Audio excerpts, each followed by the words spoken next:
Let's not ask CNN, ABC, Fox. Let's not ask the London Times or the Australian Times. Let's not ask non-Muslims about how Muslim women feel, how they live, what are their principles, what are their challenges. If you want to be fair, ask a Muslim woman. And you cannot find anything written in our holy book, in the Quran, that is denigrating the woman. It's just the opposite.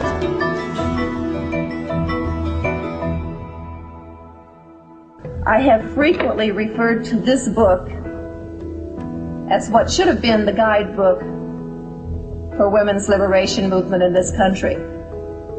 Because in this book, it has listed every right that we have struggled and fought tooth and nail for in this country and in others, plus some that we haven't accomplished yet and others that we haven't dreamed of. One thing that was given by God that we are fighting for right now in this country is equal pay. Hey, it's in there. Right there. It's in there, and it's for God. God-given rights, not man's. God-given rights. The right to vote, the right to own property. And yes, we have a soul, and yes, we go to heaven. We have every right that a man has. We may be different, but that doesn't make us not equal. Our difference makes us unique and special. But we are still totally and completely equal. God made woman to be the proper companion of man. She is different, but equal. Equal! We buy them, feed them, clothe them, use them, discard them. Women Equal to us?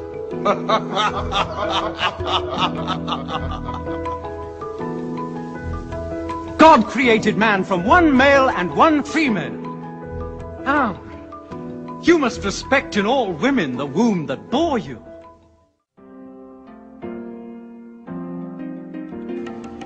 So Islam gave women the rights to vote over 1450 years ago, the right to vote. Does anyone know in this audience when we got the right to vote in this country, this advanced, very free country? When did women start voting here? Anybody know? Maybe you know. Early 1900s, in my mother's lifetime. Can you believe that this advanced society that we say is the freedom of the world lies, we're like the belt of freedom is held by America? No. Women couldn't even vote until my grandmother was of voting age. Also inheritance. In this country, women could not inherit property in the southeastern United States, places like Georgia and Alabama and Mississippi, until my generation. In the 1950s and 60s, these laws were finally being rewritten. And I know that you who weren't raised here don't have an appreciation for just how bad the status of women was in this country, even up till today. You all have such a wonderful thing that you're raised Muslim or that you carry Islam. You have rights that women in this country never dreamed of until perhaps this generation. And you've had them for 1,400 and some years. 1,400 and some years. 1,400 and some years. 1,400 and some years. Generally, a common misconception about my hijab is that I'm oppressed and that I have to ask a man permission anytime I want to do something, and we usually crack jokes about that because we all know that it's not true.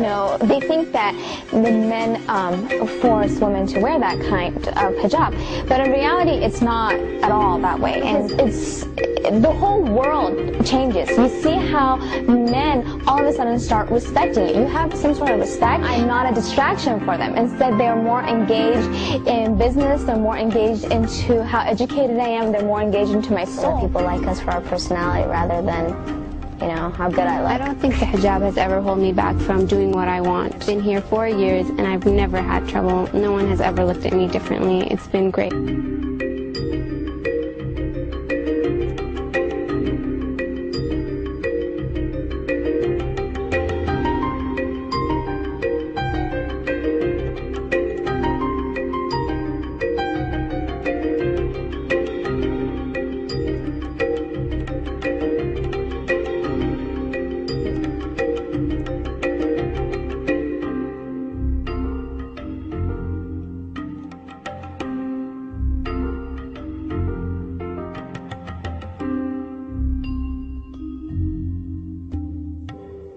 The American statistics, they tell us there are 7.8 million more women than men in America.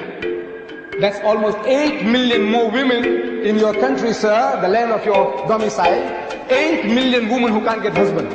If every man in America got married, there'll still be 8 million women who can't get husbands. You Americans, you have a problem. You Britisher, you have a problem. You French, you have a problem. You Germans, you have a problem. And to these, there are no solutions in your book. No solution. Islam gives an answer to the problem. The Quran says, marry women of your choice by 2s and 3s and 4s. But if you cannot do justice between them, marry only one. I'm saying the only religious book on the face of the earth which has this expression, marry only one, is the Quran. There is no other book on earth.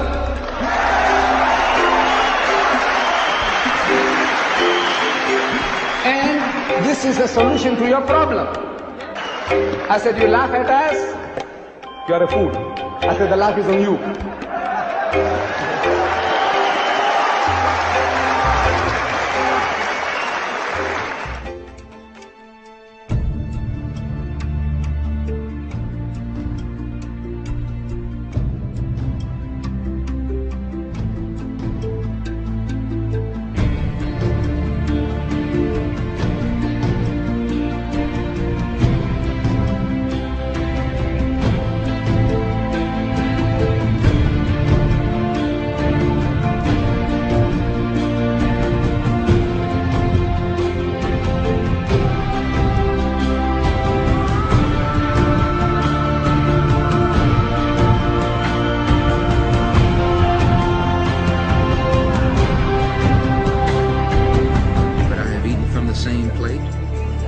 Same glass and pray to the same God with fellow Muslims whose eyes were blue, whose hair was blonde, and whose skin was the whitest of white. And we were all brothers, truly, people of all colors and races believing in one God, in one humanity.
The word that we greet each other with is in Hebrew, Shalom Aleichem, which means peace unto you.